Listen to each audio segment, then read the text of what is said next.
እጅግ አስደንጋጭ ዜና። ነብዩ በጥይት ተደብድቦ ተገደለ። የሰው ልጅ ሰው በመሆኑ ብቻ መብቱ ተጠብቆለት ሊኖር ሲገባ በሰለጠነ ዘመን ላይ ምንም በማያውቅ ክፉና ደጉን ለይቶ ባላወቀ ልጁ ፊት ለፊትም በአሰቃቂ ሁኔታ በጥይት ደብድበው ገለውታል።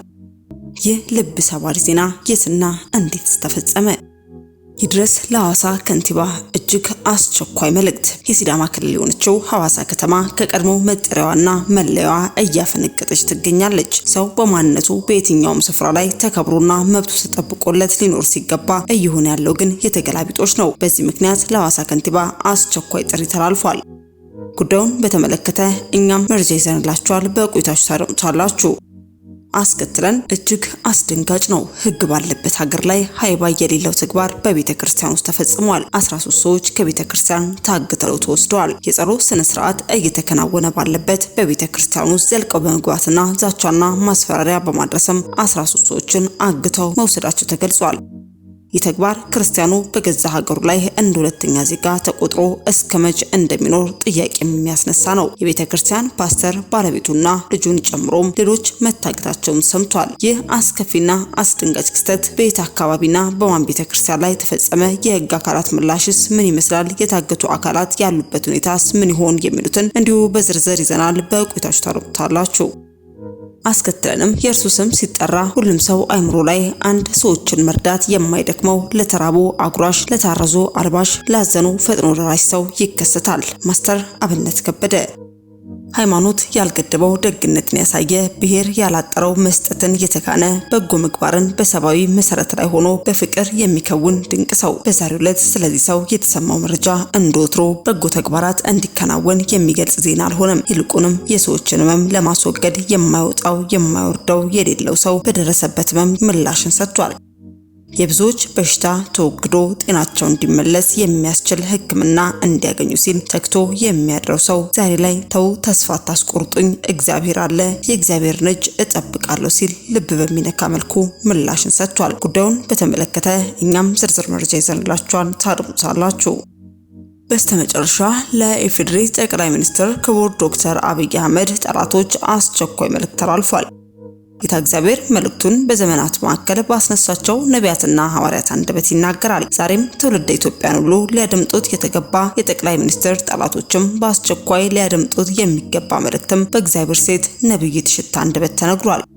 ትንቢቱ ምን ይሆን? የተላለፈው አስቸኳይ መልእክትስ ምን ይመስላል? የሚለውንም በቆይታችሁ ከአንደበቷ ታደምጡታላችሁ። እስከ መረጃው ፍጻሜ አብራችሁን ቆዩ።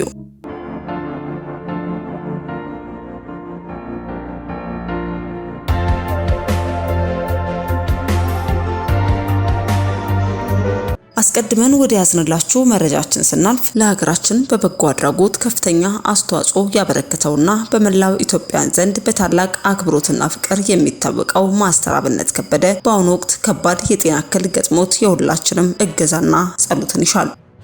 ወንድማችን አባይነህ ባስተላለፈው ጥሪ መሰረትም ማስተር አብነት የሚገኝበትን የጤና ሁኔታ ለመደገፍና የሚመጡትን የሕክምና ወጪዎች ለመሸፈንም የጎፈንድሚ የገቢ ማሰባሰቢያ እንዲከፈትም ጥሪ ቀርቧል። የአብነት ጓደኞች፣ ወዳጆችና በተለይ በደቡብ አፍሪካ የሚገኙ ኢትዮጵያን ወገኖችም ይህንን የድጋፍ ስራ እንድታስተባብሩ ከወንድማችን ጎን እንድትቆሙም ጥሪም ቀርቧል።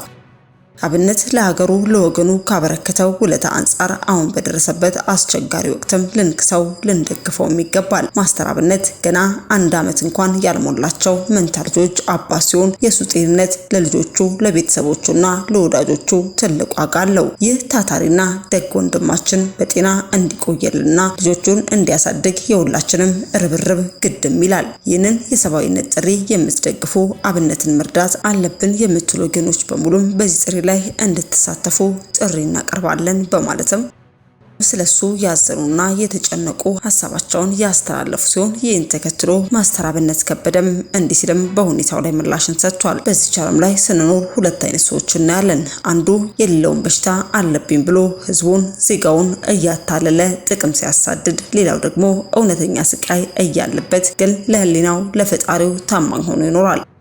የማስተር አብነት ታሪክ ለሁላችንም ትልቅ ትምህርት ነው። ኢትዮጵያ ሁሉ ሊረዳው ሊያግዘውና ከጎኑ ሊቆም እጁን በዘረጋበት ወቅትም እርሱ ግን እንዲህ አለ። እኔ ገንዘብ አልፈልግም። ገንዘብ የምታሰባስቡልኝ ከሆነ ጭንቀት ውስጥ ገብቼ እታመምባቸዋለሁ። በፈጣሪ እተማመናለሁ፣ እሱ ያሽለኛል በማለትም የሚገርም ማንነቱን ገልጿል።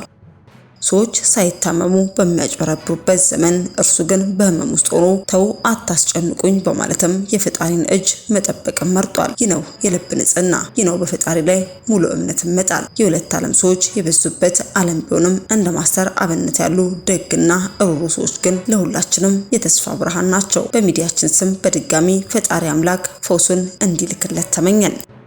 አስከትለን ወደ ያዝንላችሁ መረጃችን ስናልፍ እጅግ አስደንጋጭ ዜና ተሰምቷል። ህግ ባለበት ሀገር ላይ ሃይባ የሌለው ተግባር በቤተ ክርስቲያን ውስጥ ተፈጽሟል። 13 ሰዎች ከቤተ ክርስቲያን ታግደው ተወስደዋል። የጸሎት ስነ ስርዓት እየተከናወነ ባለበት በቤተ ክርስቲያኑ ዘልቀው በመግባትና ዛቻና ማስፈራሪያ በማድረስም 13 ሰዎችን አግተው መውሰዳቸው ተገልጿል። የተግባር ክርስቲያኑ በገዛ ሀገሩ ላይ እንደ ሁለተኛ ዜጋ ተቆጥሮ እስከመች እንደሚኖርም ጥያቄም የሚያስነሳ ነው። የቤተ ክርስቲያን ፓስተር ባለቤቱና ልጁን ጨምሮ ሌሎችም መታገታቸው ተሰምቷል። ይህ አስከፊና አስደንጋጭ ክስተትም በናይጄሪያ የተፈጸመ ሲሆን በናይጄሪያ 13 ሰዎች ከቤተ ክርስቲያን ታፍነው ተወስደዋል። በማዕከላዊ ናይጄሪያ ኮኒ ግዛት ታጣቂዎች 13 ሰዎችን ከቤተ ክርስቲያን አፍነው ወስደዋል። ይህ በሳምንት ውስጥ የተፈጸመ ሁለተኛ ጥቃት ሲሆን ታጣቂዎችም ዊኒንግ ኦል ወደ ተባለው የኢቫንጀሊካል ቤተ ክርስቲያን ገብተው ሰዎችን አግተው ወስደዋል። አዚኬሪ በሚባል መንደር ውስጥም የእሁድ የማለዳ ጸሎት ስነ ስርዓት እየተከናወነ ሳለ ነበር ጥቃቱ የተፈጸመው። የኮኒ ግዛት የመረጃ ኮሚኒኬሽን ኪንጋሊ ፋናዋ እንዳሉትም ከታጣቂዎች 5ቱም ተገድለዋል። የተቀሩት ጉዳት ቢደርስባቸውም አምልጠዋል። ጥቃት አድራሾቹን ሽፍቶች ሲል መንግስት የገለጻቸው ሲሆን ሰዎችን አግቶ ገንዘብ መጠየቅ በተደጋጋሚ የሚፈጸም ድርጊትም ሆኗል። ከ2 ሳምንታት በፊት ታጣቂዎች ኢጃባ በተባለ ከተማ ቤተክርስቲያን ውስጥ ገብተው ፓስተር ባለቤታቸውና 7 ምዕመንን አፍነው ወስደዋል። ታጋቾቹን ለማስለቀቅ ጥረት ቢደረግም እስካሁን እንዳልተሳካም ነዋሪዎች ገልጸዋል።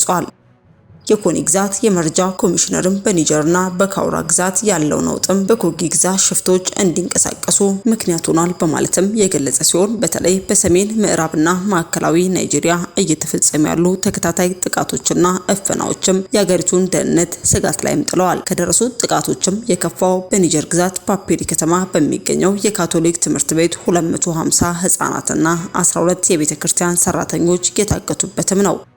የናይጄሪያ መንግስት በምዕራብ አፍሪካ የሚንቀሳቀሱ የቦኮ ሃራምና የኢስላሚክ ስቴት ታጣቂዎችን ተጠያቂ ያደርጋል። ፕሬዝዳንት ቦላ ቲኑቡ እገታን ለመከላከል የጸጥታ ኃይሎችን አሰማርተዋል። በእገታ ታዋቂ ወደሆኑ አካባቢዎች ተጨማሪ የፖሊስ ኃይልም ተሰማርተዋል። ወታደሮችና ፖሊሶች ተጣምረው የተሰማሩ ቢሆንም በተለይ በገጠራማው አካባቢ አሁንም እገታዎች እንደቀጠሉ መሆናቸውም እየተሰማ ነው። ታዲያ በተለያዩ ስፍራ ላይ የምትገኙ ቅዱሳንም በዛ አካባቢ ለሚገኙ ክርስቲያኖች እህትና ወንድሞቻችን በጸሎት እንድታስቧቸው ስንል መልእክታችንን ማስተላለፍ ወደድን።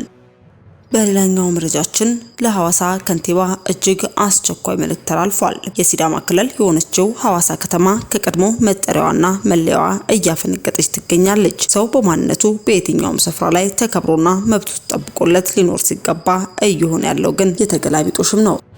ታዲያ ያልታሰበ ነገር የደረሰባቸው ተጠቂዎችም ይድረስ ለሐዋሳ ከንቲባ በማለትም መልእክታቸውን አስተላልፈዋል። በመልእክታቸውም ላይ ይድረስ ለሐዋሳ ከንቲባ ለተከበሩት አቶ ጥራቱ በየነ፣ እኛ በሐዋሳ ከተማ በታቦር ክፍለ ከተማ በጠልቴ ቀበሌ ልዩ ስሙ ባለወልድ ሰፈር በብሎክ 46 የቤት ቁጥር 29 ነዋሪዎች ነን። ከ2008 ዓ.ም ጀምሮ መግቢያና መውጫ በማጣት እየተሰቃየን እንገኛለን። መፍትሄ ፍለጋ የሚመለከታቸው አካላትን ብናመለክትም እስካሁን ድረስ ምንም መፍትሄ አላገኘንም። ከዚህም በላይ ደግሞ በየጊዜው በእኛ በኩል ገባችሁ፣ በእኛ በኩል ወጣችሁ እያሉ የሚያደርሱብን ድብደባ፣ ስድብ፣ ዛቻም በዝቶብናል። በቀን 5/4 ወር 2018 ደግሞ ግቢያችን ድረስ ገብተው በአባታችን ላይ ከፍተኛ ጉዳት አድርሰውብናል። የተከበሩት የሐዋሳ ከተማ ከንቲባ አቶ ጥራቱ በየነ ይህን መፍትሄ ያጣንበትን ጉዳይ ተመልክታችሁ መፍትሄ እንድትሰጡን በአክብሮት እጠይቃለሁ በማለትም በአባቱ ላይ ጉዳት የደረሰበት ልጅም እንዲህ ባለ መልኩ መልእክቱን አስተላልፎ ተመልክተን እኛም ወደ እናንተ አደረስን። አስከትለን ወደ ያዝንላችሁ መረጃችን ስናልፍ እጅግ አስደንጋጭ ዜና ተሰምቷል። ነብዩ በጥይት ተደብድቦ ተገደለ። የሰው ልጅ በመሆኑ ብቻ መብቱ ተጠብቆለት ሊኖር ሲገባ በሰለጠነ ዘመን ላይ ምንም በማያውቅ ክፉና ደጉን ለይቶ ባላወቀ ልጁ ፊት ለፊትም በአሰቃቂ ሁኔታ በጥይት ደብድበው ገለውታል። ይህ ልብ ሰባሪ ዜና በፓኪስታን የደረሰ ሲሆን የወንጌል አገልጋይ የነበሩት ፓስተር ካምራን ሳላማት በልጁ ፊት በአሰቃቂ ሁኔታ በጥይት ተደብድቦ ተገድሏል። ፓስተር ሳላማት በፓኪስታን ምድር ወንጌልን በመስበክ በማገልገል የሚታወቅ ሲሆን ከአሁኑ ግድያ ቀደም ብሎ ከወራት በፊት በሚያገለግልበት ኢስላማባድ በአክራሪ ሙስሊሞች እግሩ ላይ በጥይት ተመቶ ነበር። በሄደበት እየተከታተሉ ሲያስፈራሩት የነበሩት አክራሪ ሙስሊሞችም በሚያደርጉት ማስፈራሪያ ከኢስላማባድ ወደ ጉጅራዋላ ተዘዋውሮ በማገልገል ላይ የነበረ ሲሆን በዚህም ተከታትለው ልጁን ወደ ትምህርት ቤት እየሸኘ ባለበት በተተከሰበት የተኩስ ርምታም በአሰቃቂ ሁኔታ በልጁ ፊት በጥይት ተደብድቦ ተገድሏል። የ45 ዓመቱ ፓኪስታናዊ ፓስተር ሳላማትም የሁለት ሴትና የአንድ ወንድ ልጅ አባት ሲሆን ከነቤተሰቡ ጌታን የሚወድ አገልጋይም ነበር። በመጋቢ ግድያ በፓኪስታን የሚገኙ ክርስቲያኖችም ከፍተኛ ሀዘን ላይ መሆናቸው ተሰምቷል። በስተመጨረሻ ወደ ያዝንላችሁ መረጃችን ስናልፍ ለኢፌዴሪ ጠቅላይ ሚኒስትር ክቡር ዶክተር አብይ አህመድ ጠላቶች አስቸኳይ መልእክት ተላልፏል። ጌታ እግዚአብሔር መልእክቱን በዘመናት መካከል ባስነሳቸው ነቢያትና ሐዋርያት አንደበት ይናገራል። ታዲያ ዛሬም ትውልደ ኢትዮጵያን ሁሉ ሊያደምጠው የተገባ የጠቅላይ ሚኒስትር ጠላቶች በአስቸኳይ ሊያደምጡት የሚገባ መልእክትም በእግዚአብሔር ሴት ነብይት ሽታ አንደበት ተነግሯል። ትንቢቱ ምን ይሆን? የተላለፈው አስቸኳይ መልእክትስ ምን ይመስላል? የሚለውንም ከአንደበቷ እንድታረምጡስ ጋበዝን። ሻሎም ሻሎም በዓለም ዙሪያ ያላችሁ ቅዱሳን በሙሉ እንደገና ተመልሰን መተናል። እግዚአብሔር አምላክ የተባረከ ይሁን። ከዚህ በፊት በአንዳንድ መልእክቶች ወደ ሚዲያ መጥቼ ነበርና ላልተወሰኑ ጊዜያቶች በአገልግሎት ብዛት አልመጣሁም ነበር። አሁን ደግሞ እንደ እግዚአብሔር ፈቃድ ለየት ያለ መልእክት ይዤላችሁ መጥቻለሁ። ዛሬ ይህንን መልእክት ለምትከታተሉት ሁሉ እግዚአብሔር መልካም ያደርጋል። ስለዚህ እግዚአብሔር ከኛ ጋር አለ። እግዚአብሔር እጅግ አድርገን እናመሰግናለን። ወደ መልእክቴ ከመግባቴ በፊት ትንሽ ደቂቃ ልጸልይላችሁ። አብረን እንጸልያለን። ቅዱሳን በሙሉ እግዚአብሔር አምላካችንና አባታችን ሆይ በጌታ በኢየሱስ ክርስቶስ ስም ክብር ላንተ ይሁን።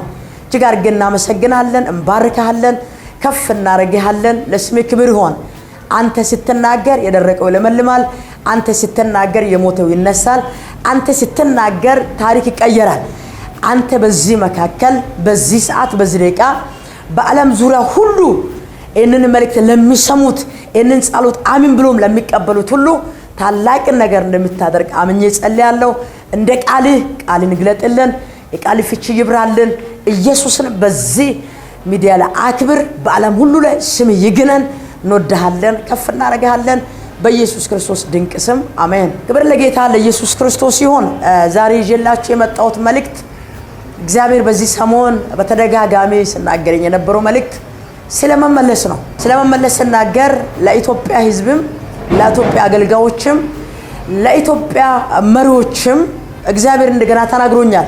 ስለዚህ እግዚአብሔር የተናገረኝ መልእክት ኢቭን ለቤተ ክርስቲያንም ጭምር ለኢትዮጵያ ቤተ ክርስቲያን፣ ለሃይማኖት መሪዎች፣ ለአባቶች፣ ለወጣቶችም ለትውልድ ሁሉ እግዚአብሔር የተናገረኝ መልእክት እናገርና በመጨረሻ ላይ ተበራርከን እንለያያለን።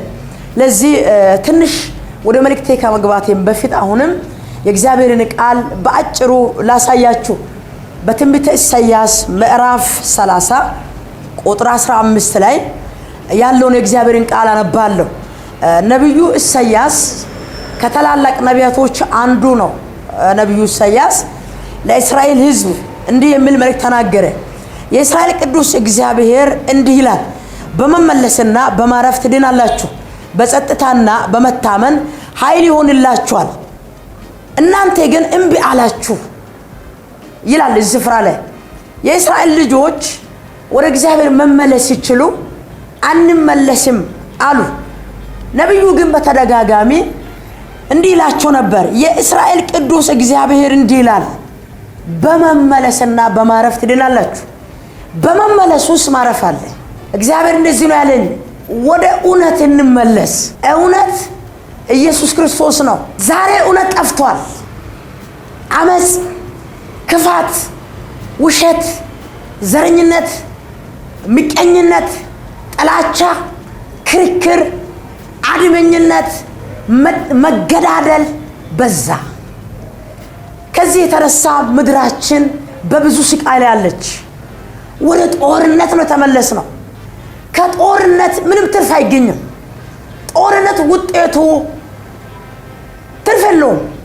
የጦርነት ውጤት ሞት ነው። ስለዚህ እግዚአብሔር ዛሬ እንደዚህ ብሎኛል፣ ከጦርነት ወደ ሰላም እንመለስ፣ ከጥላቻ ወደ እርቅ እንመለስ፣ ወደ ፍቅር እንመለስ፣ ከመለያየት ወደ አንድነት እንመለስ። አንድ አባት አለን፣ አንድ ጌታ አለን፣ አንድ እግዚአብሔር አለን። ስለዚህ ተከፋፍለን አለቀን፣ አድሎ እያደረግን አለቀን። ክፋት በዛ። በአንድ ልብ፣ በአንድ ፍቅር፣ በአንድ መንፈስ መመላለስ ስንችል ከሌ በቃ ዘር ለየ። ኦሮሞ አለ፣ አማራ አለ፣ ትግሬ አለ፣ ሀዲያ፣ ወላይታ፣ ሲዳማ፣ ጉጂ፣ ጉራጌ አለ። ከዛ አንዱ በአንዱ ብሔር ላይ አንዱ የአንዱን ብሔር ይገላል። ዘር ከዘር ጋር ይጣላል። ይሄ መንፈስ ይመጣ። ዛሬ ይህንን መንፈስ ለመስበር ነው የመጣሁት። እኛ አንድ ዘር አለን። አንድ ዘር ብቻ ነው ያለን፣ እሱም ዘር ክርስቶስ ነው። ከማይጠፋ ዘር ተወልዳችኋል ይላል። ስለዚህ ዛሬ ኦሮሞ ነኝ፣ አማራ ነኝ፣ ትግሬ ነኝ፣ ሀዲያ ነኝ፣ ወላይታ ነኝ፣ ሲዳማ፣ ጉራጌ፣ ጉጂ ብሔር አትጥራ። ብሔር አድን፣ የሚያድነው ክርስቶስ ኢየሱስ ነው። ስለዚህ ከዚህ እንውጣና ወደ አንድ እንመለስ ነው። አንድ እንሁን ነው። ምን መጣ? ንብረት ሲወድም አየን፣ ሲሞቱ አየን፣ አገር ከአገር ጋር ምንም። እዚህ ውስጥ አንድ መልእክት እናገራለሁ። ከኢትዮጵያ ወጥታችሁ በተለያዩ በውጭ አገር ላይ ለምሳሌ በአሜሪካን ለሆናችሁ አሜሪካን ለተቀምጣችሁ የኢትዮጵያ ሕዝብ እርስ በርስ እንዲበላላ መልእክት እየላካችሁ ጦርነትን እንዲያነሳሱ እንድጣሉ ገንዘብ እየላካችሁ በገንዘባችሁ ተመክታችሁ በገንዘብ እየላካችሁ ምንም ግራ ቀኙን ለይቶ የማያውቀውን የኢትዮጵያን ሕዝብ ደም እንዲፈስ የምታረጉ አሜሪካን ላይ ያላችሁ ከኢትዮጵያ ተወልዳችሁ ውጭ ሀገር የወጣችሁ አሜሪካ ማለት መንግስተ ሰማያት አይደለም። አሜሪካ አገር ነው፣ ሞት ያለበት አገር ነው። ስለዚህ ለአሜሪካ መልእክት አለኝ እነግርሃለሁ። ለአሜሪካ መንግስት መልእክት አለኝ። ስለዚህ ከኢትዮጵያ ወጥታችሁ አሜሪካን ሄዳችሁ ኢትዮጵያ ላይ በሰሜኑ ክፍል ባለፈው ቅርብ ጊዜ ኮንፈረንስ አድርገናል። እዛ ቦታ ላይ ቻግኒ በሚባል አጥቢያ ላይ። ስለዚህ እርስ በርስ ሲበላላ የእናንተ እጅ አለ። ከኢትዮጵያ ወጥታችሁ አሜሪካን ያላችሁ እጃችሁ አለ። እጃችሁን አንሱ ላልቷል እግዚአብሔር። ኢትዮጵያ ሰላም እንድትሆን እንጂ ገንዘባችሁን ላኩ፣ ለልማት ላኩ፣ ለጦርነት አትላክ።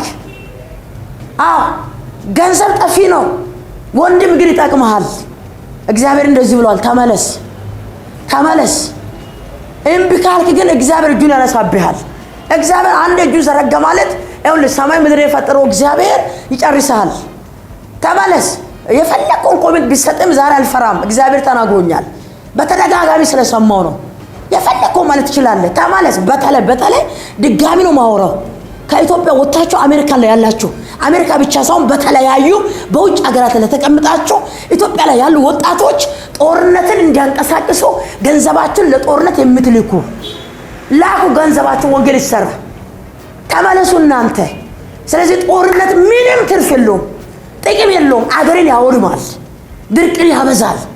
ረሃብ የመጣው ችግር የመጣው ብዙ የኑሮ ውድነት የመጣው እኮ ጦርነቱ ስለበዛ ነው። ኢየሱስ ሰላም ነው። ወደ ሰላም እንመለስ። ሰላምን የሚሰጥ ኢየሱስ ብቻ ነው። ከኢየሱስ ጋር እንታረቅ። ስለዚህ ወዴት እንመለስ? ወደ ፍቅር። ወዴት እንመለስ? ወደ አንድነት። ወዴት እንመለስ? ወደ እግዚአብሔር እንመለስ። በመመለስና በማረፍ ትድናላችሁ። ለመዳን መመለስ ነው። ጊዜው አልቋል፣ ዘመኑም አልቋል። በመጨረሻ ዘመን ላይ ያለ ነው። ሁሉ ነገር አልቆ መጥቷል። ግን ተመለስ። እግዚአብሔር እንደዚህ ይላል፣ ተመለስ። የኢትዮጵያ አገልጋዮች እግዚአብሔር ቀብቶኛል። አገልጋይ ነኝ፣ ነብይ ነኝ፣ ፓስተር ነኝ፣ ሐዋርያ ነኝ፣ ወንጌላዊ ነኝ፣ ዘማሪ ነኝ የምንልም እንመለስ። እዚህ ወንጌል ውስጥ የሌለውን ለሕዝባችን አናስተምር። አናቀላቅል። አታቀላቅል፣ አይጠቅምም። ከስጋ የሚዘራ ከስጋ መበስበስን ያጭዳል ይላል። ለምን በበስብስን እናጭዳለን? እውነተኛው ወንጌል ሲበክ ወንጌል ያድናል፣ ወንጌል ይታደጋል፣ ወንጌል ይለውጣል፣ ወንጌል ይቀይራል። አንተ የራስን ኑሮ ለመኖር ብለህ ኑሮን ለመቀየር ለቤት ለመኪና ብለህ ለተራ ነገር ብለህ ለአላፊ ነገር ብለህ ኢየሱስ የሞተለትን ወንድምህን የሐሰት መልእክት እየተናገርክ ወደ ሲኦል አትክተት። አገልጋዮች ይሆንን መሪዎች ይሆንን እንመለስ ነው። በቃ ተመለሱ፣ እንመለስ። የኢትዮጵያ አገልጋዮችም አባቶችም ቤተክርስቲያንም እንመለስ። ቤተክርስቲያን እውነትን አስተምሪ፣ ትክክለኛ ወንጌል ሲበክ ወጣቶችሽን ከአውሬ አድኝ። ዛሬ 666 ወደ ኢትዮጵያ ቤተክርስቲያን ገብቷል። አውሬ ገብቶ ወጣቶችን እያስጨፈረ ነው። አስተምር፣ ትምህርት ወንጌል ብቻ አስተምር። ቤተክርስቲያን ስም ለቤተክርስቲያንም ጭምር ነው መልእክት የምናገረው። መሪዎች፣ አባቶች፣ ሽማግሌዎች በቤተክርስቲያን ውስጥ መሪ ሆናችሁ የምታገለግሉ በሙሉ በእግዚአብሔር ፊት ልለምናችሁ ልጆቻችሁን አስተምሩ። አውሬ እየጨፈረ ነው ዛሬ። ኪቦርዱ ይመታል፣ ዳንስ ያስነካል። እዛ ሰልጥኖ የመጣውን እዚህ ደግሞ ያሰለጥናል። አስተምር። ወንጌል አንሷል፣ ወንጌል አልተሰበከም። አው ክብር የምትቀበሉ አገልጋዮች ክብር የምትቀበሉ አገልጋዮች በእርግጥ ክብር የሚገባው ለእግዚአብሔር ነው። እግዚአብሔር ያከብረውን እናከብራለን። እሱ ልክ ነው። የእግዚአብሔርን ቦታ ልቀቁ። አሁን ብዙ ቦታ የሚታየው ለእግዚአብሔር የሚገባው ቦታ ለአገልጋዮች ሲሰጥ እናያለን። አይጠቅምህም፣ አይጠቅምህም። አየስማኝ ራሱን ከፍ ከፍ የሚያደርግ ዝቅ ዝቅ ይላል። ዝቅ ዝቅ የሚል ከፍ ከፍ ይላል። እግዚአብሔር የመረጠውን ህዝቡን አትናቅ። ስታገለግል በትህትና አገልግል። ለገንዘብ ብለህ አታገልግል፣ ለጥቅም ብለህ አታገልግል። መጽሐፍ እንደዚህ ይናገራል፣ በነፃ የተቀበላችሁትን በነፃ ስጡ። ጸጋ አይሸጥ፣ ጸጋ አይሸጥ። ጸጋ የተሰጠው በነፃ ነው። ንግድ ይቁም። ወዴት እንመለስ? ንግዱን ትተን ወደ ወንጌል እንመለስ ነው። በቃ ከንግድ ወደ ትክክለኛ ስብከት እንመለስ። ሁሉ አይደለም፣ አንዳንዶች።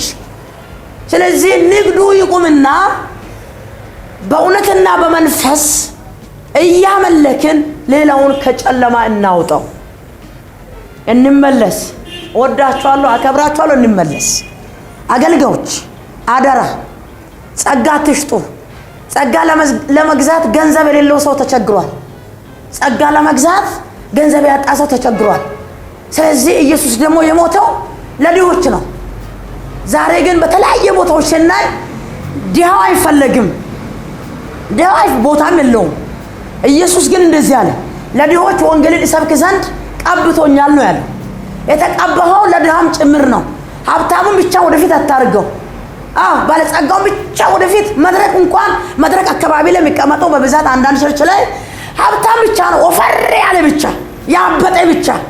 ኧረ እባክህ ኢየሱስ ላበጠው ብቻ ነው እንደሚወጣው። ይቅርታ ያበጠው ያልኩትን ቋንቋ አስተካክሏትና እኔም ላስተካክል። ለወፍራም ብቻ ቦታ አትስጡ። ድሃውስ የት ይሄድ?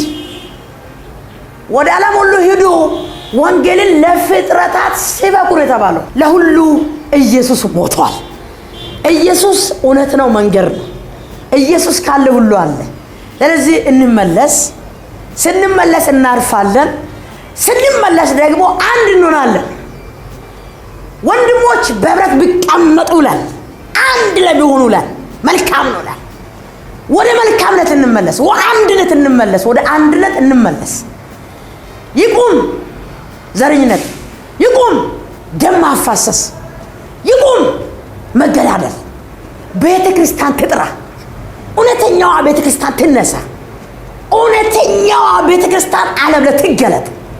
አታስመስሉ። ያ ለእግዚአብሔር ልብና ቁላሊትን ይመረምራል። አንዳንዶቻችን እግዚአብሔር በሊሳን በመገለጥ አይሸውድም። እውነተኛ መገለጥ ይኸው ወንጌል፣ እውነተኛ መገለጥ ክርስቶስ ሰማይን ምድርን የፈጠረበት ይኸው ቃሉ። ሌላው የኢትዮጵያ ሕዝብ ቤተክርስቲያን የምትገቡ ሕዝቦች እስከ ዛሬ በብዛት ሲሰበክ የነበረው እስከ ዛሬ በብዛት ነብይ ተነሳ ምናምን ተገለጠ። ጥሩ ነው። ነብይ መነሳት ጥሩ ነው፣ ነብይ መገለጡም ጥሩ ነው። ግን መጽሐፍ ቅዱስ እንደዚህ ይላል፣ እኔን ፈልጉ በህይወት ትኖራላችሁ። ነቢያትን መፈለግም ጥሩ ነው፣ የነቢይ ጸጋ መፈለግ ጥሩ ነው።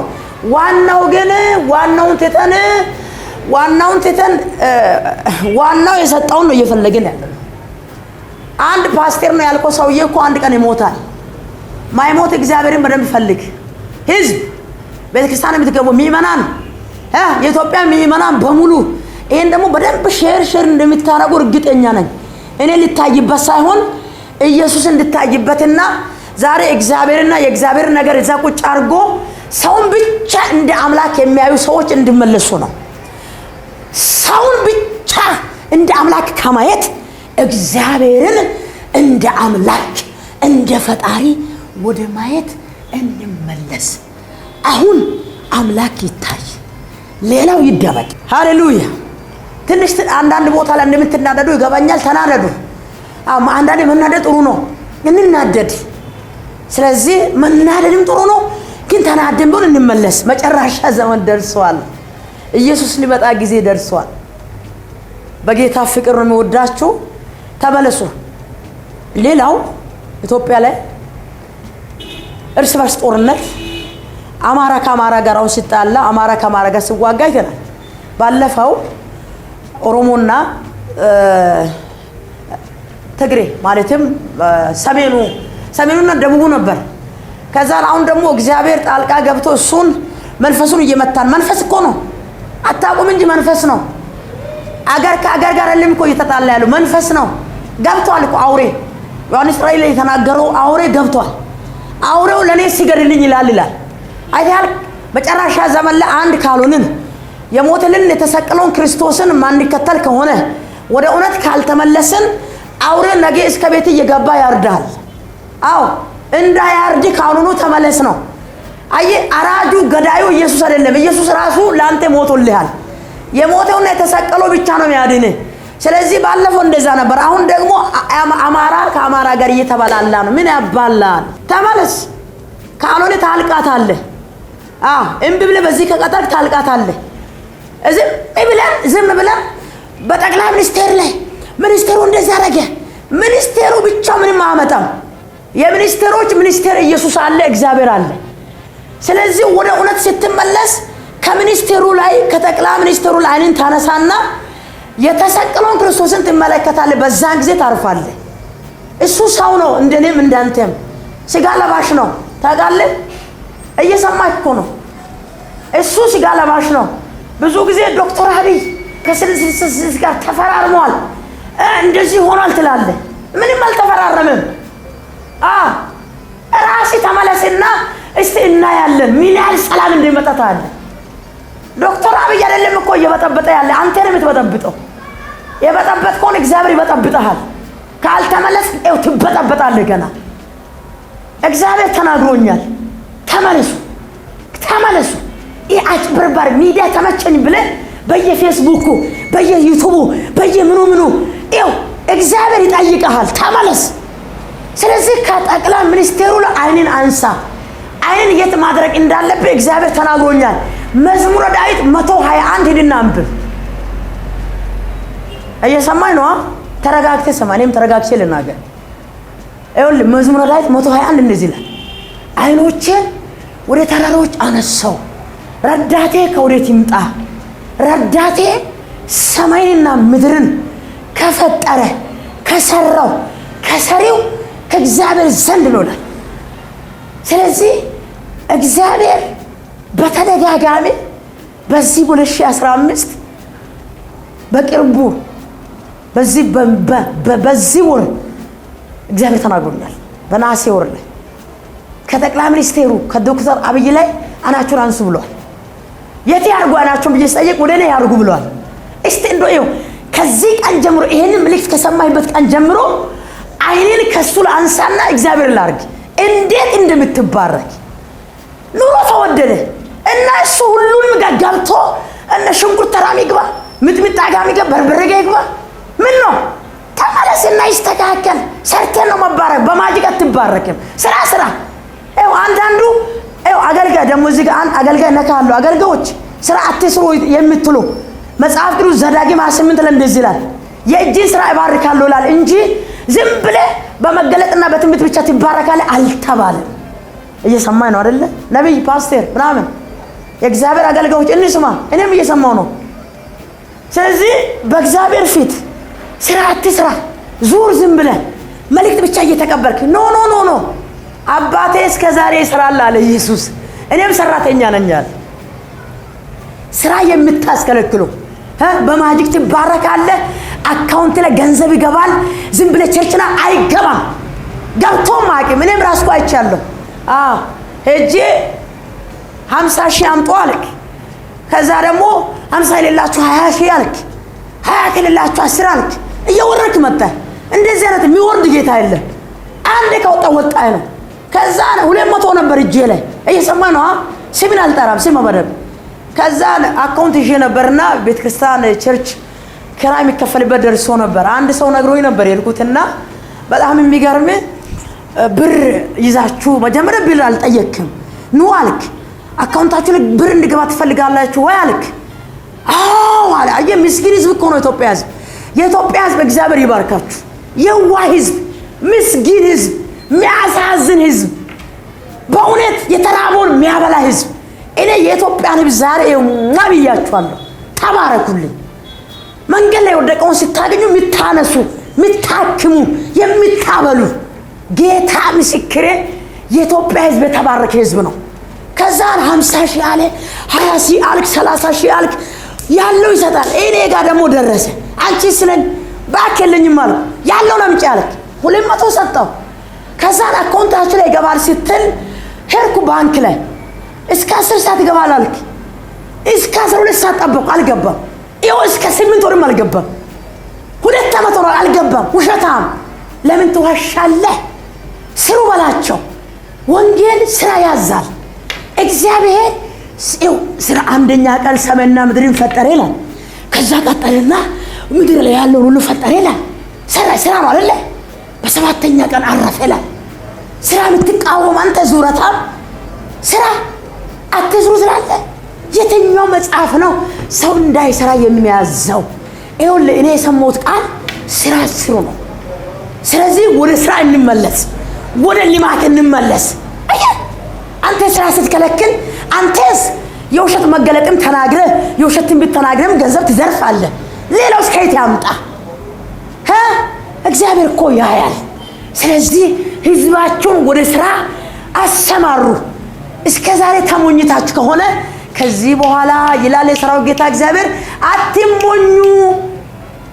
ሌላ ደግሞ በቅርቡ የሰማሁት ዓለም ባንክ አካባቢ ላይ ምንም ችግር የለውም ቦታውን ብጠቅስ ሰውየውን አልጠቅስም እንጂ ቪት መኪና የነበራትን ሴት መኪናሽን ሽጠሽ ሲጭኝ ገንዘቡን በእኛ አካውንት አስገቢ እና ለአንቺ የተሻለው መኪና ይገዛል ያልከው ወንድም ባላቂም ባታቀኝም ተመለስ፣ ከቻልክ ደግሞ ብሩን መልስ ካልበላይ።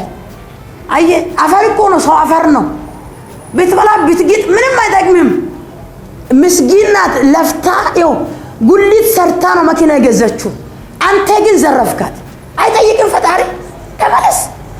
ስለዚህ ከውሸት ወደ እውነት እንመለስ፣ ከዝርፊያ ደግሞ ወደ ስራ እንመለስ። አገልጋዮችም እንስራ። ስራ ነውር አይደለም፣ ስራ ክቡር ነው። ስንስራ ችግር የለውም። ሙሉ ጊዜ ሰጥተ እውነትን እያገለገልክ እውነተኛ ወንጌልን መስራት አለብህ። ወንጌል ስራ አታቀላቅል ይላል እግዚአብሔር። በቃ ስራ እንስራ፣ ወደ ስራ እንመለስ። አየ ዘርፈን ምን አድርገን ህዝቡ ካለቀሰ ጠያቂ በሰማይ አለ። ለእያንዳንዱ የስራውን የሚከፍል በሰማይ አለ። ስለዚህ ከውሸት ወደ እውነት፣ ከዘረኝነት ወደ አንድነት እንመለስ። እግዚአብሔር ታላቅ ነገር ያደርጋል። ሌላው መጨረሻ የአሜሪካ መንግስት የሰማሁትን መናገር ግድ ስለሆነ እየሰማኝ ነው።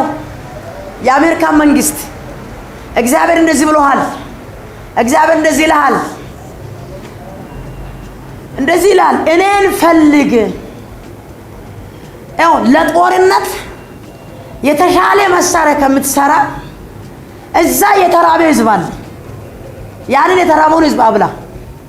አሜሪካ መንግስት ስማ፣ መጀመሪያ የአሜሪካ መንግስት ስማ።